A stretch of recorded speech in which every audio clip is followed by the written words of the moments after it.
Doraemon please मुझे history के chapter number 2 को समझने का कोई गैजेट दो ना।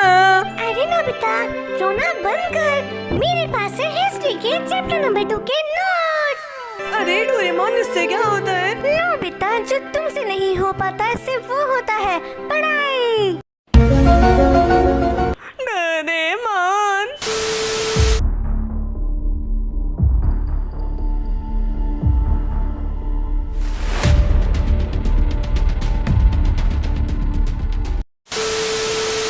तो आज हम पढ़ेंगे socialism in the Europe and the Russian revolution. वैसे तो पता ही चल गया होगा।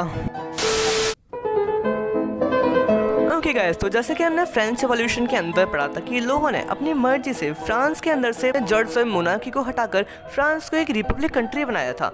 यानी कि जो राजा का शासन होता है उसको खत्म कर लोगों ने फ्रांस को एक ऐसी कंट्री बनाया था जहां पर लोग वोटिंग करके अपने लीडर्स को इलेक्ट कर सकते थे। तो इस इंसिडेंट को देख के क्या बाकी लोग भी इंस्पायर हुए होंगे? वेल ऑब्वियसली फ्रांस के अंदर इतना बड़ा चेंज देखकर जितने भी आसपास के यूरोपियन कंट्रीज थी, जो भी यूरोपियन कंट्रीज थी ना, उनके मन में भी एक डिजायर आया कि हमको भी चेंज चाहिए। अगर फ्रांस इतना बड़ा चेंज ला सकता है तो हम क्यों नहीं? तो यहीं से शुरुआत होती है 3 टाइप के लोगों की, जिनका नाम है लिबरल्स, रेडिकल्स एंड कंजर्वेटिव्स। देखो, फ्रांस के अंदर जो इतना बड़ा चेंज आया था, इस चीज को देखकर जो आसपास की यूरोपियन कंट्रीज थी वहां के लोगों के थॉट्स में भी काफी ज्यादा चेंजेस आए थे। किसी के थॉट्स कुछ और थे पर कोई कुछ और ही सोचता था। तो उनके थिंकिंग के बेसिस पर ही लोगों को ना 3 पार्ट्स में डिवाइड किया गया था। एक लिबरल्स थे, रेडिकल्स थे एंड कंजर्वेटिव्स थे। देखो, जो ये लिबरल्स लोग थे ना, ये लोग चाहते थे कि जो हमारी सोसाइटी है उसके अंदर एक बदलाव आए। देखो, लिबरल्स ये भी चाहते थे कि इनकी कंट्री के पास एक प्रॉपर पार्लियामेंट्री एंड एक प्रॉपर जुडिशरी सिस्टम भी हो। फॉर एग्जाम्पल, इंडिया के पास प्रॉपर पार्लियामेंट्री एंड एक वेल ट्रेन्ड जुडिशरी सिस्टम भी है। वैसा ही लिबरल्स को उस टाइम पर अपनी कंट्री के अंदर चाहिए था। अब देखो, आप लोगों के दिमाग में एक थॉट आ रहा होगा कि यार लिबरल्स तो काफी अच्छे इंसान है, सब लोगों का भला चाह रहे हैं, लेकिन लिबरल्स में ना एक चीज बुरी थी, ये लोग ना डेमोक्रेट्स नहीं थे। अगर आपने चैप्टर 1 पढ़ा होगा पॉलिटिक्स का डेमोक्रेसी, तो डेमोक्रेसी कहती है that everyone should have the right to vote. But जो लिबरल्स थे ना, उनको नहीं पसंद था कि कोई वुमेन वोट करे या कोई ऐसा मैन वोट करे जिनके पास प्रॉपर्टी ना हो।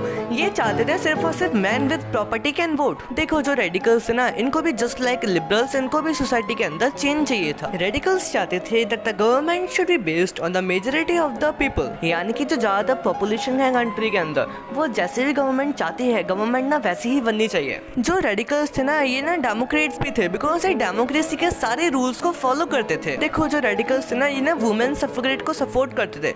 वुमेन सफरेट टर्म का मतलब होता है वुमेन्स राइट टू वोट। अब देखो, जो कंजर्वेटिव्स थे ना, वो लिबरल्स एंड रेडिकल्स दोनों से बिल्कुल अलग थे। जो कंजर्वेटिव्स थे उनको चेंज चाहिए ही नहीं था। पर हाँ, फ्रेंच रिवॉल्यूशन को देख के तो इनको इतना तो आइडिया हो गया कि ये चेंज आने से अब रोक भी नहीं सकते। तो इनकी थिंकिंग कुछ ऐसी थी कि चेंज तो आ जाए पर धीरे धीरे आए। भाई, ऐसा कौन सा इंसान होगा जिसको चेंजेस ही ना चाहिए हो? वेल ऑब्वियसली वही तो लोग हो सकते हैं जिनको ऑलरेडी प्रिविलेजेस मिल रहे हो। तो देखो, जो चर्च के लोग थे, जो मतलब रॉयल फैमिली से थे, इन लोगों को ऑलरेडी किंग के द्वारा प्रिविलेजेस मिल रहे थे। तो अगर चेंज आ जाता, एक प्रॉपर गवर्नमेंट बन जाती, तो फिर इनके प्रिविलेजेस छीन लिए जाते। सो इसी रीजन की वजह से इनको चेंज चाहिए ही नहीं था। प्लस ऐसा इंसान डेमोक्रेसी को फॉलो कैसे कर सकता है? तो ये लोग ना डेमोक्रेट्स भी नहीं थे। अराउंड 19th सेंचुरी यूरोप के अंदर ना बहुत ज़्यादा डेवलपमेंट हो रहा था। नई नई सिटीज़ बन रही थी, इंडस्ट्रीज बन रही थी एंड जो रेलवे नेटवर्क था ना, वो भी बहुत ज़्यादा एक्सपेंड हो रहा था। इस समय पर लोगों को ना काफ़ी ज़्यादा दिक्कतें आ रही थी। लोगों को काम करने के लिए इंडस्ट्रीज में जाना पड़ता था। यहाँ पे मैन्स, वुमेन, चिल्ड्रन इंडस्ट्रीज में जाते थे। इनसे काम तो बहुत ज़्यादा घंटों तक कराया जाता था, लेकिन जो इनकी सैलरी थी वो काफ़ी कम थी।